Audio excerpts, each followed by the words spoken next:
All right, guys, we're back in the Human Performance Center with another workout, again with Garrett Blevins, benching in the back like always. Gotta keep up those upper body gains. And then also joining us today for the first time is researcher, sports scientist, strength coach extraordinaire, Lauren Green, formerly with UCSD. So he's in town today. We're just discussing some potential research collaboration. So fun times, and we're gonna get a lift in, and we'll take you guys along for the ride. Oh snap, I do have deadlifts today. So I've got a different program today. I forgot, Garrett, last time I was off plan. Did my days out of order. So comp deadlift, this is before my readiness has taken everything into account. So like adjust the loads and the number of sets, etc. It'll probably be fewer sets on that. And I haven't set to do a benchmark set for my top single for the day, just to, you know, kind of like we were saying, test once, monitor often, right? And so this has monitoring right in there in the process of training. So yeah, I'm gonna get through as much of this as I can. We only have about an hour, so I'll probably leave off the ab work like I do all the time, even when I have the time.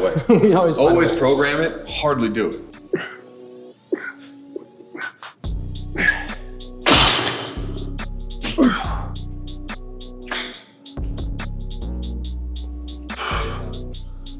Tired.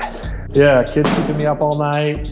Daughter's teething right now, so sleep is at a premium these days, but just gonna get in what I can. That's part of what being a dad and business owner and all that is, you know. All right, Lauren, what are you hitting today? I'm gonna mix in a little bit of the bench he's got going there. I only got probably 15, 20 minutes here, so rep a few out.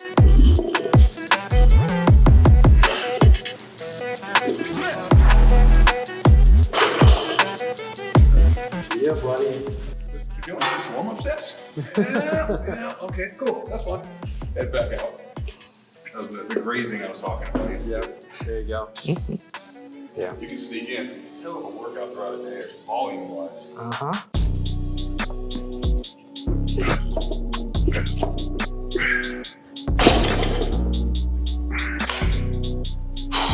Oh, it felt a little better. Getting warmed up always helps. What's been killing me the past few months, been trying to get into running a bit more. Steady state, low level stuff just breaks me down. Yep. But that's no fun for you, man. It just breaks me down. You're too big. You're too muscly, man. I feel like I've done like just these killer workouts, just going for the 3. I got up, I was running 8, 9 miles at a time. Like I was miles per week. I was getting close to 40, 45 miles a week. Dang. At 245 by the way. Sound like a powerlifter, man. Sound like you need to stay in the gym, stay away from that running stuff. That's gonna kill you, you know. Stick with the weights. They're friendly, yeah.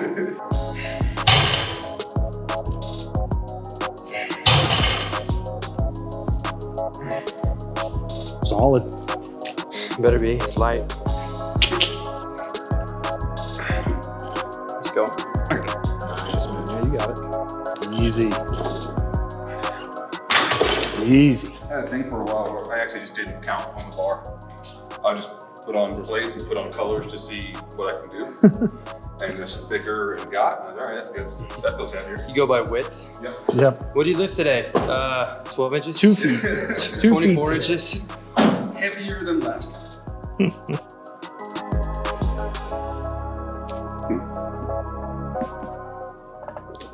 One, Garrett? It's just one. I'm just feeling it out. Yeah, I think I got my top set picked out. So I got a set of 5 I gotta blast through. So we'll see. Touch and feel. Touch and feel.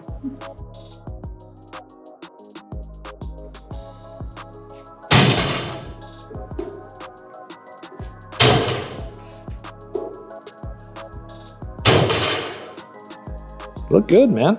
Looks good. Backwards in a great position. Smooth and breezy. I'm trying a new thing where I lift in actual shoes. Oh, you got this. Go, Lauren. Push, push, Push, push. push. There you Let's go. Let's Finish go. it out. Nice. There it is. Yeah, this is up there, man. Yeah, buddy. All right, Garrett. Wake up call. Yeah, it just makes me feel bad about myself. How heavy was that bicep curl for you, Garrett? You know, you know, I was leeching so much energy off of Lauren, you know, it's not even fair. Probably actually was pushing it down a little bit to make sure. Pushing it down. I think that's what I had the thumbs going the other way. That was a concentric accentuated lift? Yeah, Is that what you're exactly. saying? That's what we're gonna go with. Yeah, there we that go. was good. There we go. I appreciate that. How do you know you're hitting the RPE if you're not experienced with the RPE? So a lot of the research is done on college age students who, you know, how many times have they trained with RPE consistently? Yeah. Someone actually talking them through, here's what a 7 out of 10 actually means, Yeah. right? Versus just using the scale for the first time, and then the research is based off of that, you know? And so, I think especially with, you know, the college age, you're talking a population of people that are not necessarily as emotionally matured and stable, mentally matured and stable, and then from a training age standpoint, where some of them, you may have a few that have, I had a good trainer in high school and college, my dad, mom, whatever, came to family, we worked, but how many of them really, this is their first time really being embedded in a performance program? And so I feel after a year or two, you know, on that timeline, especially if you introduce it to them, they'll start to figure it out. But early on, it's 7, Yeah. 8.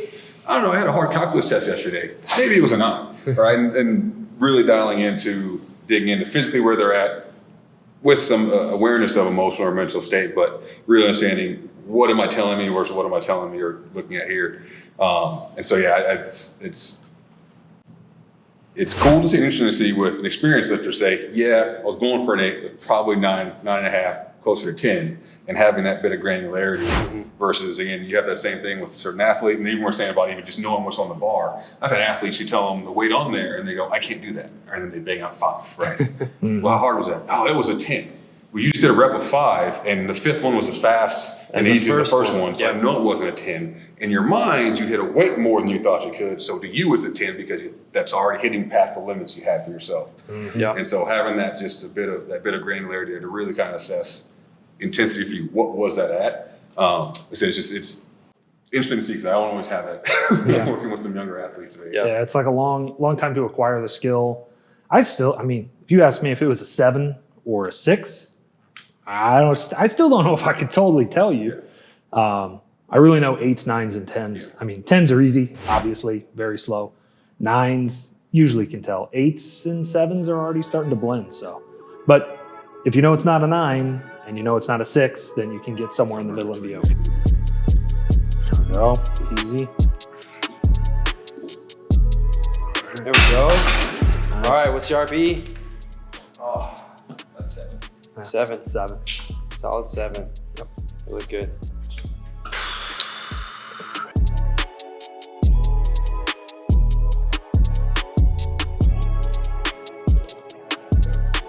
Nice. That's the lightest I've felt in a while. What's your best deadlift recently? Gosh, recently, like 440. 440? Okay. Yeah, with a belt and music on. Yeah. So that's at least another, that's like 120 pounds of assistance. So 120? Okay. yeah, Let I me think go get a belt. and music. I mean, Let me go get a belt and hit 500 real quick, right here. All right, so 4 plates, moved pretty good, felt pretty good, so I'm gonna go throw my belt on and try for maybe, 440, 445. I did do 2 cardio sessions this morning, hit the bike and hit the pool as well. I don't advise going off program, off plan, but my plan does call for a heavy benchmark today. There's supposed to be a single where I'm not going max, but I'm going 9.5 RPE. And so this is the right time in my plan to actually maybe test my strength just a little bit.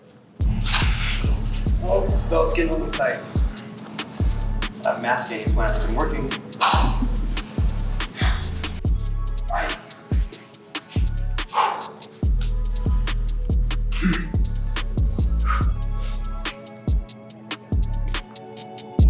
Yes. there we go. Squeeze. All right. Plus a little bit of tightness, but that's okay. I don't know. What do you think? In your head, when you got mid shin, you get to almost that sticking point there. What's your cue in your head? Cue is push. In my mind, it turned into a bit of pull.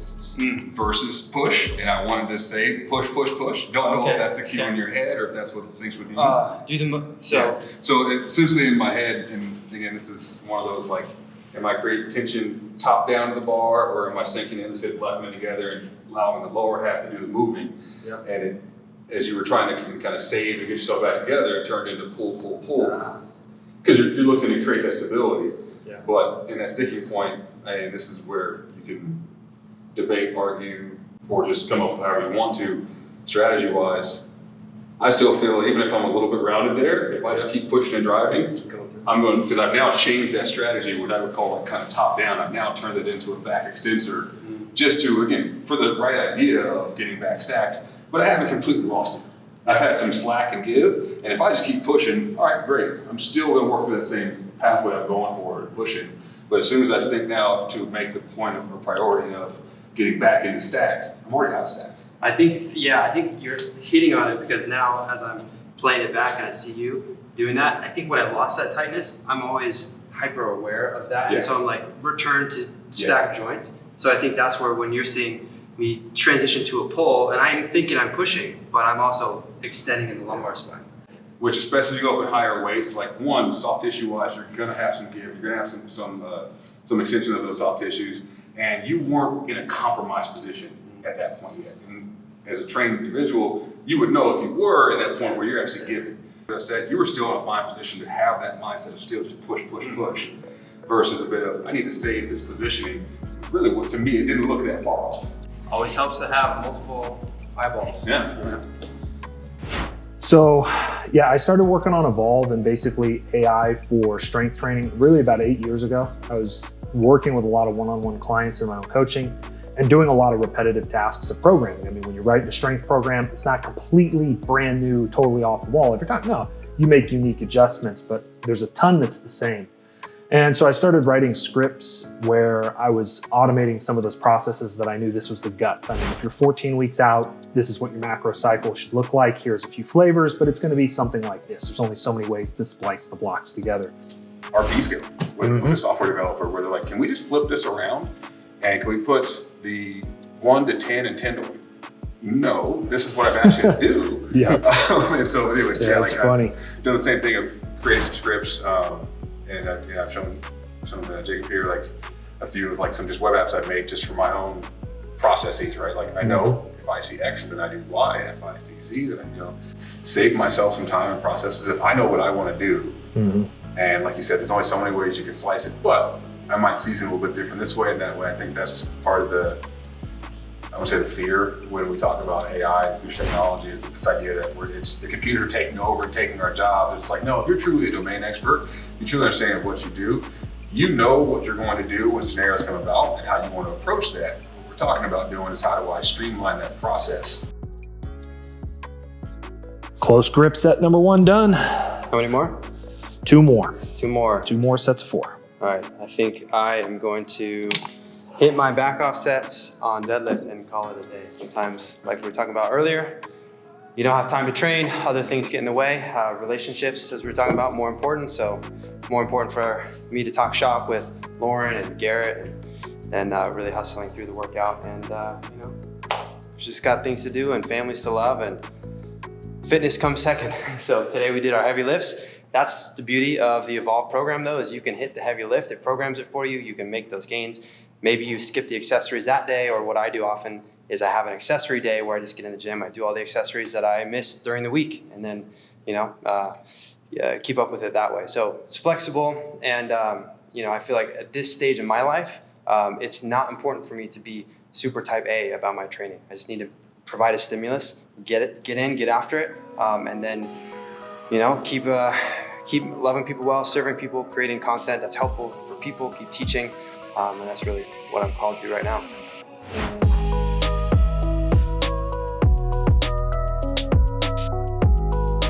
Good.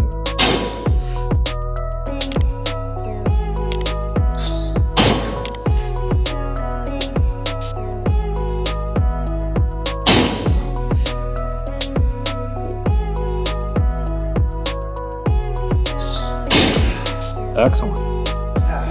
Good. Push all the way through. Yeah, that's good.